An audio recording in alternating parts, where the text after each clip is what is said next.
गुलार नदीम।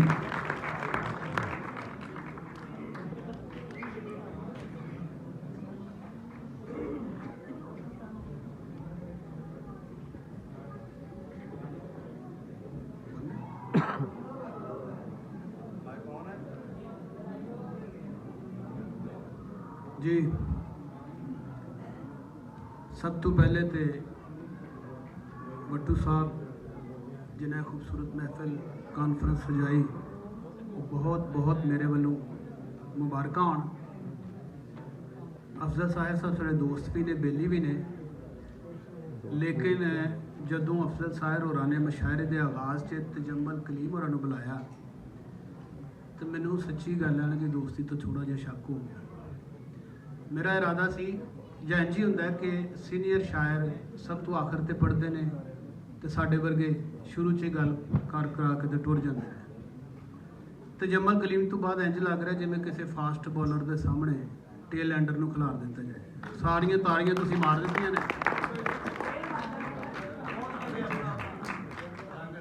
ते दो चार शेर ते एक गज़ल कि जद भी ਉਹਦੀ ਸ਼ਕਲ ਭੁਲਾਣੀ ਪੈਂਦੀ ਹੈ,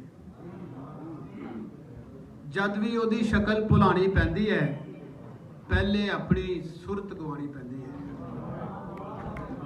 ਜਦ ਵੀ ਉਹਦੀ ਸ਼ਕਲ ਭੁਲਾਣੀ ਪੈਂਦੀ ਹੈ ਪਹਿਲੇ ਆਪਣੀ ਸੁਰਤ ਗਵਾਣੀ ਪੈਂਦੀ ਹੈ ਔਰ ਬਾਜ਼ੇ ਵੇਲੇ ਭਾਰ ਨਹੀਂ ਹੁੰਦਾ ਕਸਮਾਂ ਦਾ, ਬਾਜ਼ੇ ਵੇਲੇ ਭਾਰ ਨਹੀਂ ਹੁੰਦਾ ਕਸਮਾਂ ਦਾ, ਬਾਜ਼ੇ ਵੇਲੇ ਗੱਲ ਵਿਆਣੀ ਪੈਂਦੀ ਹੈ।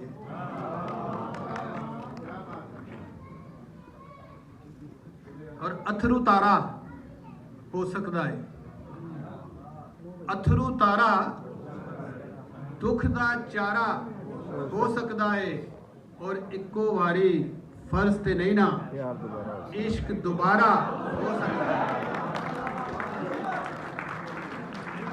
अथरू तारा हो सकता है, दुख दा चारा हो सकता है, इक्को वारी फर्ज ते नहीं ना इश्क दोबारा हो सकता है। और कखों होला जान ना सानू, कखों होला जान ना सानू, कख भी भारा हो सकता है। और कदी कदाई जान दा दुश्मन, कदी कदाई जान दा दुश्मन, जान तू प्यारा हो सकता है। और खोल ना पिछले खाते सारे, खोल ना पिछले खाते सारे, होर खलारा हो सकता है। इको वारी फर्ज ते नहीं ना इश्क दोबारा हो सकता है। और ताज़ा गज़ल के दो तीन शेर तो फिर इजाजत चाहांगा। आखिरी जे कोई कार करा ते मन्नेगा, वखरी जे कोई कार करा ते मन्नेगा, वेले दी कंध पार करा ते मन्नेगा।